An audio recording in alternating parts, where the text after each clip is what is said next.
दोस्तों एप्पल का चाइना से अपनी बहुत सी मैन्युफैक्चरिंग्स को वियतनाम और इंडिया में शिफ्ट करने के बाद अब दुनिया की largest futuristic EV brand Tesla Bharat में जल्द ही एक बड़ा मैन्युफैक्चरिंग प्लांट डालने की घोषणा कर सकती है और इंडिया से ही अपनी कार्स को मैन्युफैक्चर करके फॉरेन कंट्रीज में एक्सपोर्ट कर सकती है। Recently Tesla CEO Elon Musk ने अपने एक्स हैंडल से इसे इंडिकेट किया है, as you can see this. Also Reuters की रिपोर्ट के अनुसार एलोन मस्क भारत में बिलियंस ऑफ डॉलर्स का इन्वेस्टमेंट कर सकते हैं। एक लंबे समय से चल रही नेगोशिएशंस के बाद अब टेस्ला से डील फाइनलाइज होने की पॉसिबिलिटी नजर आ रही है, क्योंकि इससे पहले Tesla CEO Elon Musk India में इंपोर्ट ड्यूटीज को रिड्यूस करने की मांग पर अड़े हुए थे। एलोन मस्क चाहते थे कि हम पहले कार्स को बाहर से इंपोर्ट करके भारत में कस्टमर बेस बनाएंगे, उसके बाद प्लांट डालने की सोचेंगे।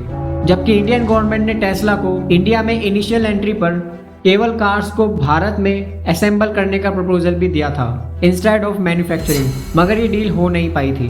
टेस्ला की ये बात काफी अजीब है, क्योंकि मर्सिडीज बेंज और Hyundai जैसी ग्लोबल ब्रांड्स ने भी इंपोर्ट ड्यूटीज को रिड्यूस करने की मांग की थी, लेकिन फिर भी इन ब्रांड्स ने कार मैन्युफैक्चरिंग प्लांट इंडिया में एस्टेब्लिश किए हैं। इसलिए टेस्ला की मांग को गवर्नमेंट ने रिजेक्ट कर दिया था, क्योंकि उसमें हमारा ही लॉस था।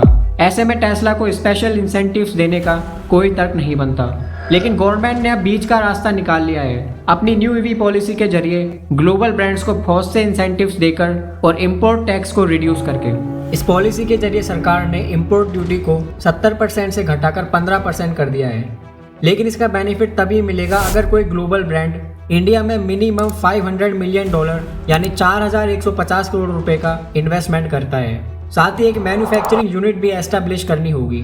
ये इंपोर्ट ड्यूटी ओनली $35,000 यानी 29 लाख रुपए तक की मिनिमम प्राइस वाली गाड़ियों पर ही एप्लीकेबल होगी। टेस्ला का भारत में आना इसलिए जरूरी हो गया है क्योंकि वर्ल्ड वाइड टेस्ला की सेल्स लगातार गिर रही है। चाइना में भी लोग टेस्ला के बजाय वहाँ के लोकल ब्रांड BYD के मॉडल्स खरीद रहे हैं, जबकि टेस्ला ने चाइना में एक बड़ा इन्वेस्टमेंट किया हुआ है। रशिया में भी चाइनीज ब्रांड्स ने कब्जा किया हुआ है, क्योंकि यूएस से रिलेशंस खराब स्थिति में होने के कारण रशिया एंड चाइना में टेस्ला को नुकसान हो रहा है। इवन अमेरिका में भी टेस्ला की सेल्स गिर रही है, हालांकि यूएस में इसके रीजन अलग है।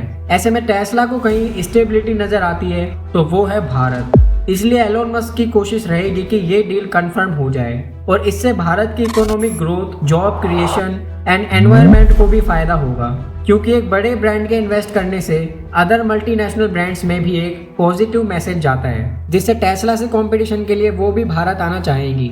फॉर एग्जांपल टेस्ला के अलावा दुनिया की 2 बड़ी ईवी ब्रांड्स इंडिया में इन्वेस्ट करने के लिए ऑलरेडी लाइन में है, जैसे BYD एंड विनफेस्ट। इन ब्रांड्स को इंडिया में भी कंपटीशन देखने को मिलेगा, क्योंकि भारत के ईवी मार्केट में टाटा जैसे बड़े ब्रांड्स ऑलरेडी एंट्री कर चुके हैं। टाटा को इनोवेशंस के मामले में भारत की टेस्ला कहा जाता है। इन ब्रांड्स की इंडिया में एंट्री से इंडिया इलेक्ट्रिक व्हीकल्स का हब बन जाएगा और भारत से ही Gulf countries and South Asian countries में कार्स एक्सपोर्ट होगी, जिससे भारत में लाखों जॉब्स क्रिएट होने की उम्मीद है। दोस्तों, आपका टेस्ला की बिजनेस स्ट्रेटेजी एंड भारत के बढ़ते ईवी मार्केट को लेकर क्या ओपिनियन है, आप इसे कमेंट में शेयर कर सकते हैं और इससे रिलेटेड फर्दर अपडेट्स मैं आपके लिए लाता रहूंगा। So you can subscribe my channel.